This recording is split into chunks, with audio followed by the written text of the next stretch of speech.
I could go on, but upon Frank Viverito's retirement as head of the St. Louis Sports Commission last year, Frank's friend Mike Bush and our friends at KSDK put together a piece that says it all. So it looks like I need to sign this. For Frank Viverito, leadership has always been about relationships. And it'll go in the packet. Yes. Okay. Frank Viverito has been a treasure to the city. When I think of Frank, it's always in a great light.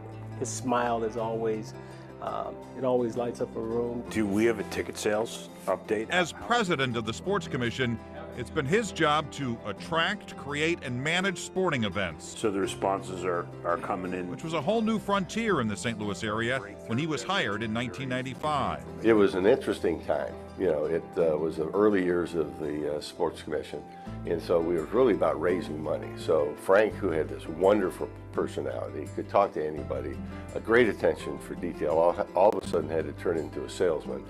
So Frank and I had some great days together as I taught him to be a salesman and he taught me to be a nicer person. Bronze, silver, gold, zero. During his tenure, St. Louis has hosted dozens of high-profile events, including the NCAA Men's and Women's Final Four. And Connecticut takes advantage in the person of Renee Montgomery at the other end. 12 NCAA Wrestling Championships, the U.S. Figure Skating Championships, the PGA Championship, and the U.S. Olympic Gymnastics Trials. Being able to put a team together that can go in and make the pitches, and then we come out victorious, and that's because of Frank's leadership and the team. He's not the front person on everything, but his personal stamp of goodwill and good actions is on so many things in this town. I mean, if we sat here and made a list of all of the things over these many years that he's brought to St. Louis and helped in this community, I think it would blow people away. It was good. The travel was effective, and perhaps his greatest legacy will be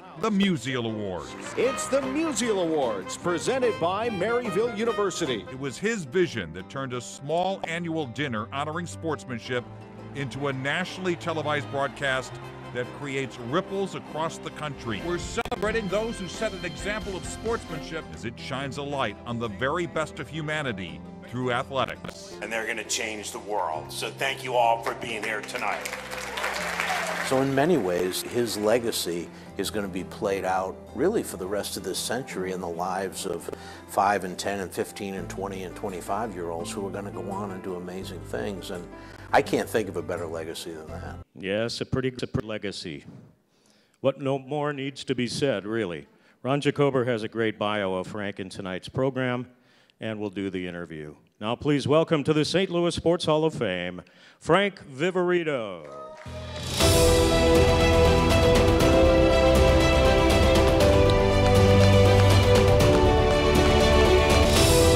I feel like we're back on sports on a Sunday morning at KLX. Well, how many times we talked over the years? But, We go back 40 years, I think. yeah, probably so. You know, I've been covering sports in St. Louis for almost a half a century. And this is such a good, feel-good night that we just simply don't get enough in this town. You know, you pick up the newspaper in your driveway in the morning, you watch news on all the news stations are in town, and all you hear is bad stuff, negative stuff. This is such a positive night, isn't it? To me, it is. You've retired. As Patty suggested, you get a job as a greeter at Walmart? How did you know that's what I was doing?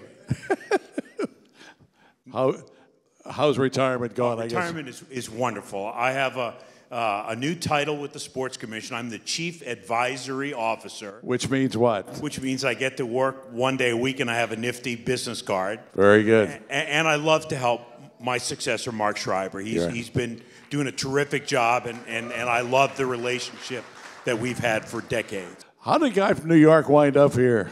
Well, I have to tell you, in 1982, I was what you call a trailing spouse. We came to St. Louis for my wife Patty's job. We're going to stay just as long as she has that job. And she's now going into her 42nd year working with the Missouri Valley Conference. So I guess we're putting down roots. So that's why you wound up in UMSL, didn't you? My first job was at UMSL, and I was the sports information director, and the first guy I covered was their star point guard. His name was Frank Cusimano. You had to say that, didn't you? Well, he took a couple of jabs so far tonight, so I had to stick up for the guy. Frank, you ever get tired of hearing that St. Louis is a great baseball town? I always get tired of that. And not only is St. Louis a great sports town, but for my money, St. Louis has the deepest and richest history of any city in the United States. Now, baseball, of course, is the big dog on the porch. We all know that. But there's so much more that goes on here that I don't know that a lot of people realize it or understand it or appreciate it.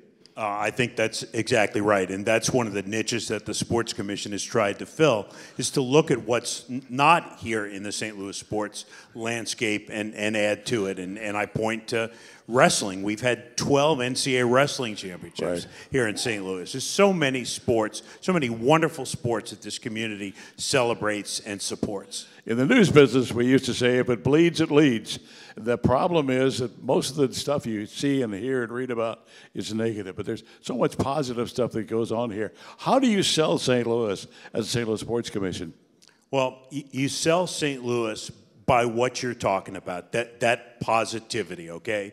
The passion of St. Louis sports fans, the support of St. Louis sports media, the financial resources that we've received from the St. Louis sports business community. It's truly, when you look at this community that doesn't come together in too many ways for too many things, it comes together beautifully for sports. It really does. Competition, Indy, Nashville, Chicago. How do you counteract that? How do you win that battle? Well, you try to win that battle by experience, the reputation, the success, the facilities, and most importantly, and the thing I'm most proud of with the Sports Commission, aside from the Musial Awards, is the team that we've built. And that's what comes together to win these events. So many great events in your 27 years here. What was your biggest get? What was your biggest event, the one you're most proud of?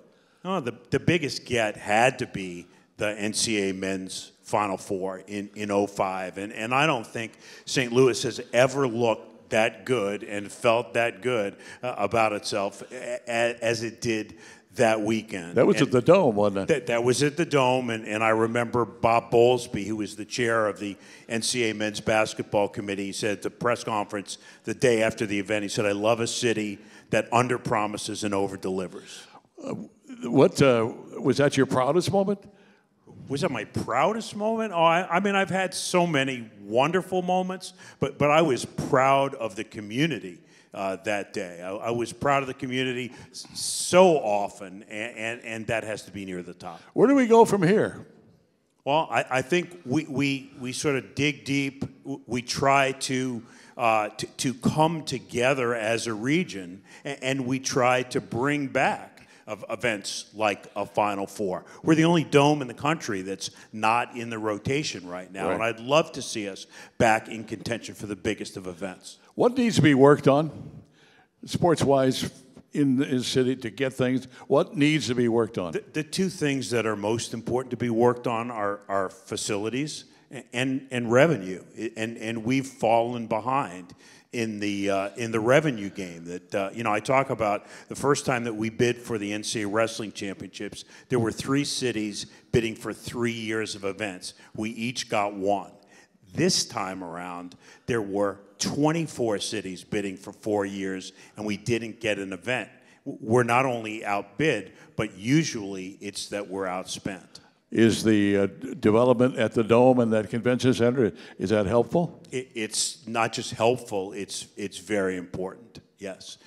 We have to be not just adequate in our facilities and our support, but we have to be competitive, and we have to be better than many other cities that are really putting in some resources. Thanks for all the interviews, and thank you for 27 years. Welcome to the St. Louis Sports Hall of Fame, Frank Viverito. Thanks a lot, Ron. Thank you.